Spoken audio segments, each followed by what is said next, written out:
विद्यार्थ्यांच्या आशा आकांक्षा पूर्ण करणं आमचं कर्तव्य असल्याचं मुख्यमंत्री फडणवीस यांनी म्हटलेलं आहे। काही उणीवा राहिल्या असतील त्या दूर करू असंही फडणवीसांनी म्हटलेलं आहे। विद्यार्थ्यांच्या मागण्यांशी आम्ही समरस आहे, त्यांच्या खांद्यावर बंदूक ठेवण्याचं काम सुरू आहे। विद्यार्थ्यांच्या हिताचे निर्णय केंद्र आणि राज्य सरकार घेईल असंही फडणवीसांनी म्हटलंय।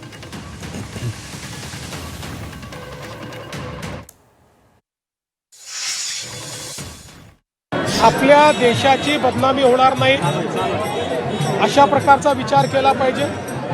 आणि विशेषतः मी पहिल्या दिवशीपासून आमचं सगळ्यांचं मत आहे की विद्यार्थ्यांच्या ज्या आशा आकांक्षा अपेक्षा असतील त्या पूर्ण करणं हे सरकारचं कर्तव्य आहे आणि ते आम्ही करू।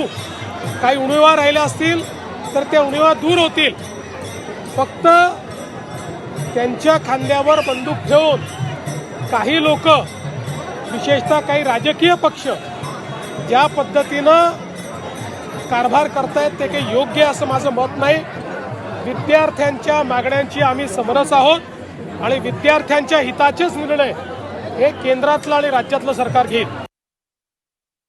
कालच्या बैठकीमध्ये एनडीएच्या देशाचे प्रधानमंत्री नरेंद्र मोदीजी यांनी यामध्ये गांभीर्याने ही बाब घेतलेली आहे आणि मला वाटतं की ते या विद्यार्थ्यांवर अन्याय होणार नाही, योग्य वेळी योग्य निर्णय ते नक्की घेतील।